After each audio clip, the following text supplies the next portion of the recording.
Students, welcome to एकेसन study. आज हम बात करेंगे यूपी टेट 2018 के पेपर फर्स्ट की, जो कि प्राइमरी लेवल के लिए होता है। उसमें आए हुए मैथमेटिक्स के कुछ इंपॉर्टेंट सम जो मैं करके दिखाऊंगा।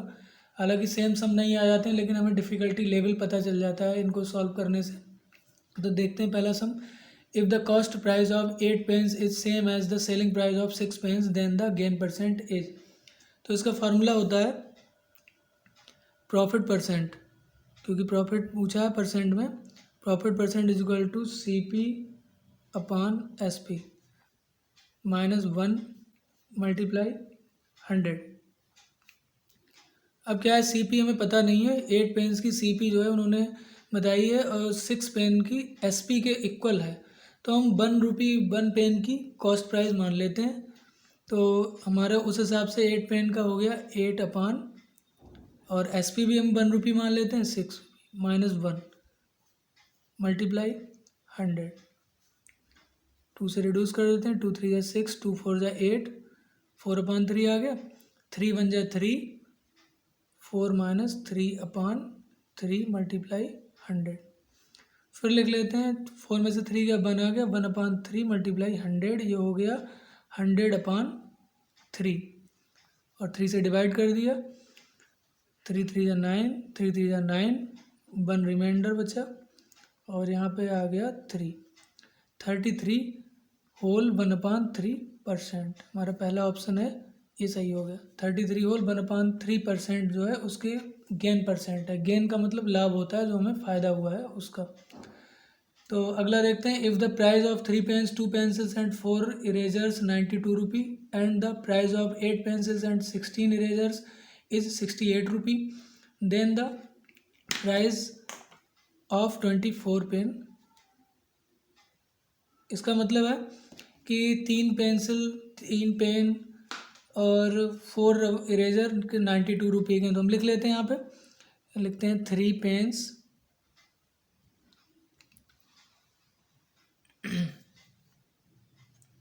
3 pens plus 2 pencils plus 4 erasers equal to 98 rupee, 92 rupee है। और अब हमें नीचे दिया है 8 पेंसिल्स 16 इरेजर, तो हम इसी के नीचे लिख देते हैं 8 पेंसिल्स प्लस 16 इरेजर्स। इसका प्राइस दिया है 68 रुपी। ये 4 से डिवाइड कर सकते हैं, क्योंकि तीनों नंबर 4 से डिविजिबल हैं। तो 4 से डिवाइड कर लेते हैं। 4 2 जा 8, 4 4 जा 16, और 4 1 जा 4, 4 7 जा 28। अब ये 28 आने से क्या हुआ कि यहाँ पे 17 आ गया हमारा। 4 7 जा 28, 17 आ गया। अब 2 पेंसिल्स एंड 4 इरेजर्स का प्राइस 17 रुपी आ गया। इस हिसाब से 3 पेन्स इक्वल टू 92 रुपी। और ये वाला प्राइस हम घटा लेते हैं इसमें से, क्योंकि हमें पता चल गया 2 पेंसिल 4 इरेजर का प्राइस। तो ये 17 रुपी हम इसमें से घटा लेते हैं, हमें 3 पेन का प्राइस पता चल जाएगा। तो इसका आएगा 3 पेन इक्वल टू 92 में से 17 माइनस कर लेते हैं। ये हो जाएगा 12 में से 7 गया 5, और 8 में से 1 गया 7। 75 रुपी जो है 3 पेन की कॉस्ट हो गई। अब हमें 1 रुपी 1 पेन की कॉस्ट चाहिए, तो 75 अपान 3 अपान में चला जाएगा। 3 2 जा 6, 3 5 जा 15। 1 पेन की कॉस्ट हमारी आ गई है 25 रुपीज़। अब हमसे पूछा है 24 रुपीज़ की कॉस्ट, सॉरी 24 पेन्स की कॉस्ट। तो 24 पेन्स की कॉस्ट कितनी होगी? 25 मल्टीप्लाई 24। 25 4 जा 100, और 10 कैरी बचा हमारा। 25 2 जा 50, और 10 60 रुपी 600 जो है हमारा 24 पेन्स का प्राइस आ गया। ऑप्शन डी हमारा सही हो गया। अगला सम देखते हैं। अगला सम है, if the length and width of rectangular plot are increased by 50% and 20% respectively, how many times will its area be. तो लेंथ विड्थ दे रखी हैं, और उनका एरिया जो है इंक्रीज भी बताया गया। तो हम पहले भी जानते हैं कि एरिया ऑफ रेक्टेंगुलर प्लॉट या फील्ड का होता है L/V। L भी हम अपनी XY मान लेते हैं, तो हम इसका एरिया XY लिख लेते हैं।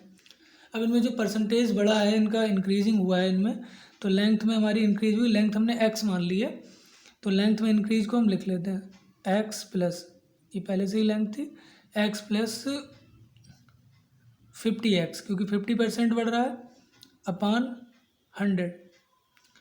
यहाँ पे इससे मल्टीप्लाई हो जाएगी 100x प्लस 50x अपान 100 इक्वल में आ गया 150x अपान 100। जीरो से जीरो गया और 5 2 10, 5 3 15। ये हमारी लेंथ हो गई 3/2x, जो इंक्रीजिंग होने के बाद 50% बढ़ने के बाद जो आई है वो ये है। पुरानी वाली लेंथ हमारी x थी और उसके हिसाब से एरिया हमारा xy था। इसी तरह से हम y को भी, अब हम विड्थ को भी कर लेते हैं 20%, 20y अपान 100। ये इसी तरह मल्टीप्लाई हो जाएगी 100y और प्लस 20y अपान 100। ये हो गया 120y अपान 100, जीरो से जीरो गया और 2 5 10 और 2 6 12। ये हो गया 6/5 ये 20% बढ़ने के बाद ये हो गई। अब क्या करते हैं कि हमें चाहिए है न्यू एरिया। अब न्यू एरिया हमारा कितना आया, देखिए पहले वाला एरिया तो हमारा ये था XY, अब न्यू एरिया हमारा हो गया इन दोनों की मल्टीप्लाई, L ये है V ये है बढ़ने के बाद, तो हम लिख देते हैं 3/2x मल्टीप्लाई 6/5 2 3 6, ये हो गया 3 3 9/5 XY इसलिए क्योंकि ये दोनों मल्टीप्लाई हो गए। और इसको करने का भी सलूशन आपको पता होगा, इसके अपॉन में 1 मान के एलसीएम करके भी कर सकते हैं, और वरना इसको इससे मल्टीप्लाई करके इसे जोड़ लेते हैं, तो ये इस तरह से सॉल्व हो जाता है। अब वो थोड़ा लंबा हो जाता है एलसीएम वाला मेथड। अब हमें चाहिए है इंक्रीज वाई, कितना इंक्रीजिंग हो रही है।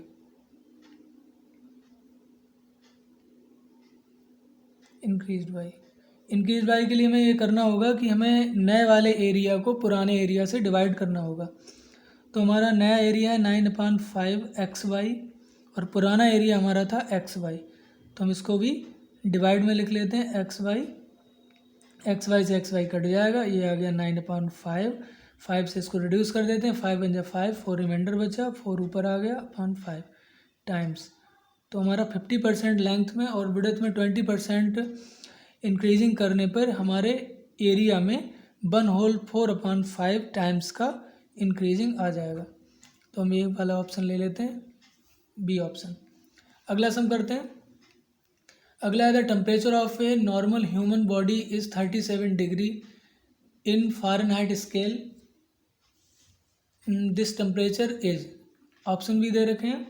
तो इसके लिए एक फार्मूला होता है, अगर हमारे पास सेंटीग्रेड में दे रखा है हमें टेम्परेचर और हमें फ़ारेनहाइट में बदलना है, तो उसका फार्मूला होता है degree fahrenheit is equal two degree centigrade multiply 9/5 plus 32।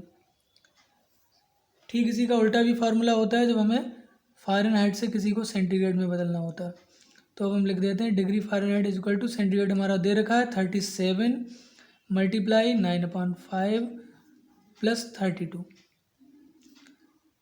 अब क्या है कि इसकी मल्टीप्लाई कर लेते हैं, रिड्यूस तो होगा नहीं किसी से, 9 7 63, 9 3 27 और 6 हो गया 33/5 प्लस 32।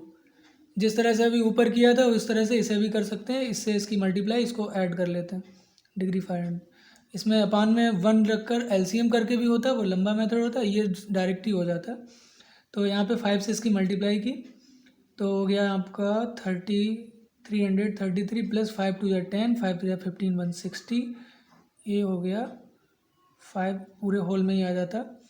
अब क्या करते हैं, यहाँ पे इसे जोड़ लेते हैं, ये हो गया 3639 और ये हो गया 4 हुआ 314 143 314, हाँ 4 हो गया 493/5। इसे रिड्यूस कर लेते हैं, 5 9 45, 4 बचा 43 हो गया, 5 8 40, फिर 3 बचा, फिर 0 बढ़ाया हो गया 30 हो गया, 5 6 30।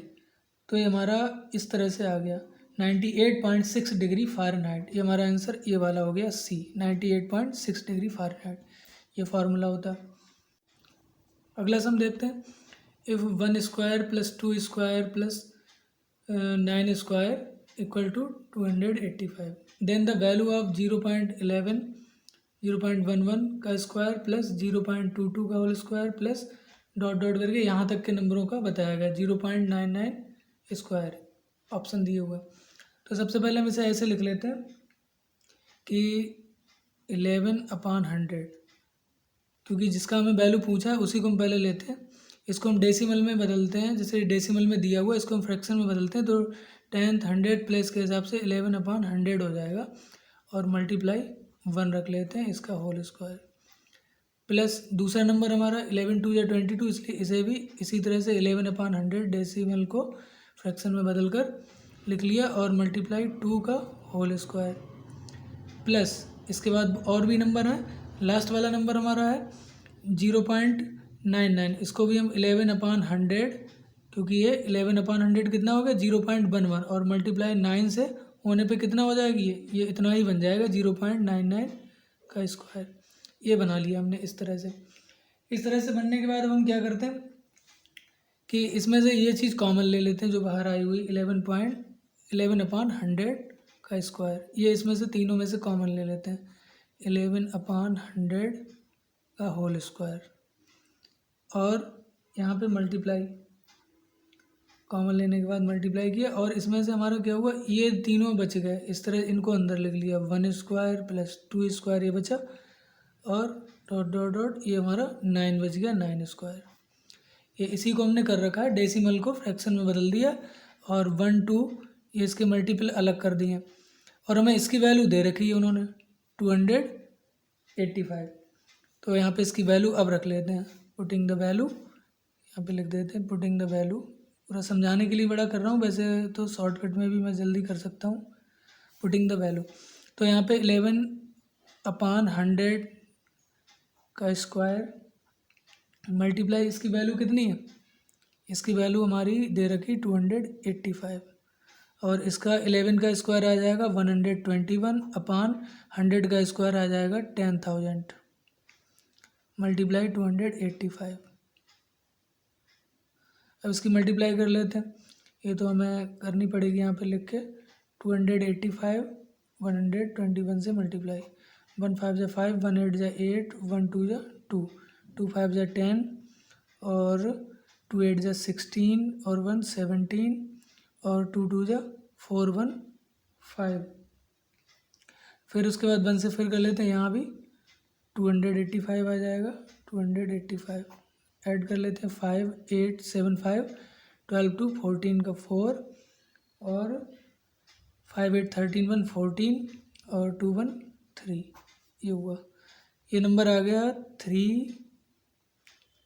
34,485 अपान कितना 10,000।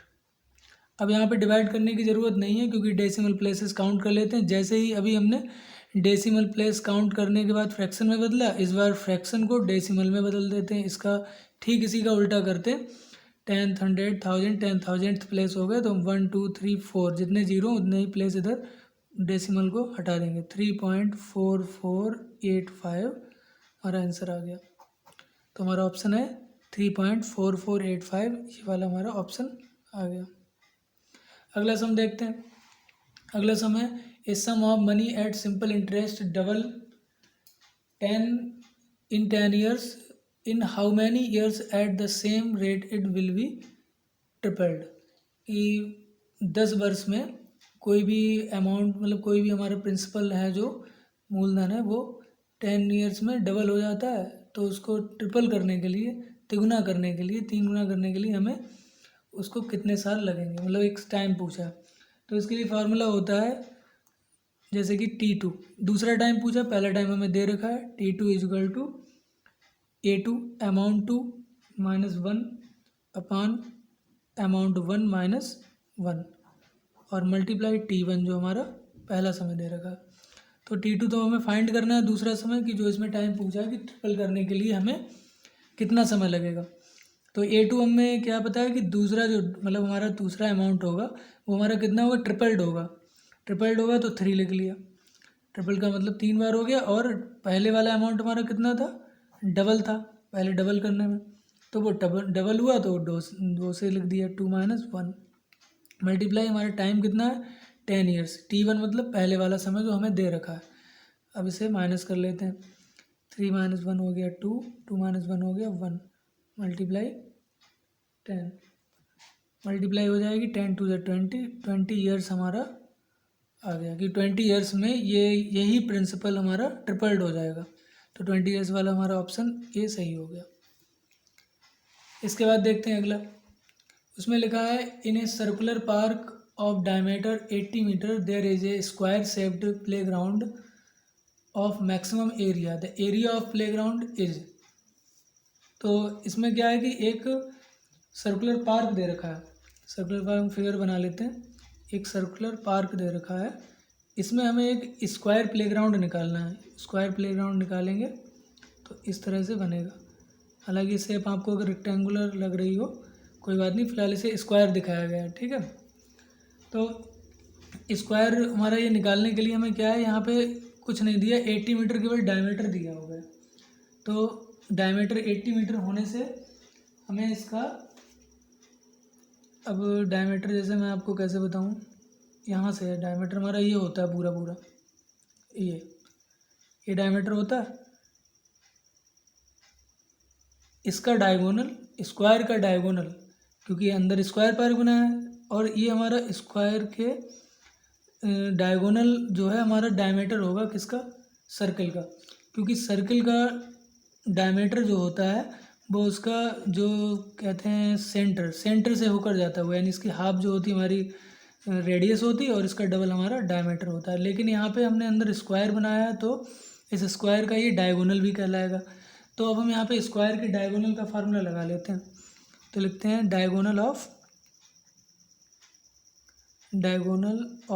स्क्वायर इक्वल टू, इसका फार्मूला होता है a√2। ए हमारी साइड होती है, क्योंकि हमें साइड ही पता करनी है, जैसी साइड पता लगेगी वैसे ही हम अपना उसका एरिया भी पता कर सकते हैं। तो यहाँ पे डायगोनल हमें दे रखा है, diagonal equal to diameter of circle, क्योंकि सर्कल का डायमीटर जो है हमारा इस स्क्वायर का डायगोनल कहलाएगा। तो 80 इक्वल टू a√2, और यहाँ पे 80/√2 आ गया, ये हमारी साइड आ गई ए इक्वल टू 80/√2, ये हमारी साइड आ गई स्क्वायर की। ये आपको रेक्टेंगुलर जैसा लग रहा हो, शेप बन नहीं पाई उस तरह से, फिलहाल ये स्क्वायर दिखाया गया, चारों साइड सेम होनी चाहिए। अब हमें पूछा क्या है, एरिया पूछा है, तो हम लिख देंगे area of square. Area of square का फार्मूला आप पहले से ही जानते हैं, साइड बाई साइड या साइड इंटू स्क्वायर। अब जैसे कि बस साइड इंटू साइड हमारा लिख दिया हमने 80/√2, 80/√2। इसको हम ऐसे भी लिख सकते हैं ए स्क्वायर, चाहे एक साथ कर लें। तो यहाँ पे हो गया 80, 8 8 16, 8 8 64 और 00, 64 और √2 की √2 से मल्टीप्लाई 2 ही आएगी। 2 से इसे रिड्यूस कर लेते हैं, 2 3 6, 2 2 4, 0 0। आंसर आ गया हमारा 3200 मीटर स्क्वायर। ये जो हमारा डायमीटर था यही यहाँ पे लिख देते हैं 80 मीटर। ये हमारा डायगोनल ही इसका सर्कल का डायमीटर है। तो 3200 मीटर स्क्वायर हमारा इसका एरिया आ गया, जो कि एक सर्कल के अंदर मैक्सिमम एरिया का स्क्वायर बना सकते हैं हम। अगला सम देखते हैं। अगला सम है, in an examination of 240 marks a student scored 52 marks in pie chart, the corresponding angle is 63 degree, 75 degree, 78 degree, 21 whole 2/3 degree. तो हम पहले से ही जानते हैं कि हमारा होल एंगल जो है पूरा एक लाइन पे चारों ओर कितना एंगल मैक्सिमम बन सकता है 360। और किसी बच्चे के ऑप्टेन मार्क कितने हैं, ऑप्टेन मार्क है 52 और उस मैक्स मार्क है हमारा 240। और हमने बताया था कि मैक्सिमम जो है कोण एंगल कितना बन सकता है 360। तो हम इसे ऊपर लिखते हैं 52 अपान कितना है मैक्सिमम 240 मल्टीप्लाई 360। ये हमारा होल एंगल होता है, इससे ज़्यादा एंगल नहीं बनता है कभी भी किसी लाइन के चारों ओर मिलाकर भी। 0 इसे काट दिया, 12 2 = 24, 12 3 = 36। इसको मल्टीप्लाई कर लेंगे, 3 2 जा 6 और नंबर तो सही लिखे मैंने, 52/240, 12 जा 24, 2 3 जा 6 और ये हो गया 3 2 जा 6 और 3 5 जा 10, वो 3 5 जा 15, ये हो गया 156/2, 2 1 जा 2, 2 7 जा 14, 2 8 जा 16, 78 डिग्री आ गया। तो एक ये पाई चार्ट होता है, जैसे कि एक सर्किल ऐसे बना हुआ है और उसमें हमने ये देखा तो इसके चारों ओर जितने भी एंगल होते हैं टोटल हमारा हमेशा ही 360 होता है। ये सारे एंगल मिला के 360 होता है। मान लीजिए हमारा 360 में हमारे 240 मार्क्स हो गए मैक्स मार्क, और बच्चे ने मतलब बच्चे को मिले हैं 52 मार्क्स कोई एक एरिया, तो हम उसका एंगल निकालने के लिए मैक्स मार्क को नीचे रखेंगे और ऑप्टेन मार्क को ऊपर रखेंगे, मल्टीप्लाई 360 से हमेशा ही डिवाइड होगा, क्योंकि सारे एंगल का टोटल जो है 360 होता है। तो इस तरह के और सम्स के लिए आप लोग शेयर कर सकते हैं। नेक्स्ट वीडियो में इससे आगे के सम, क्योंकि इसमें और सम रह गए हैं, वो मैं करके बताऊंगा। आप लोग टेलीग्राम चैनल भी ज्वाइन कर सकते हैं, जिसमें आप कोई भी सम भेज भी सकते हैं और मैं उस पर इससे रिलेटेड इन्फॉर्मेशन भी सेंड कर देता हूँ। I hope you like this video. Stay with us for more such videos. Thank you.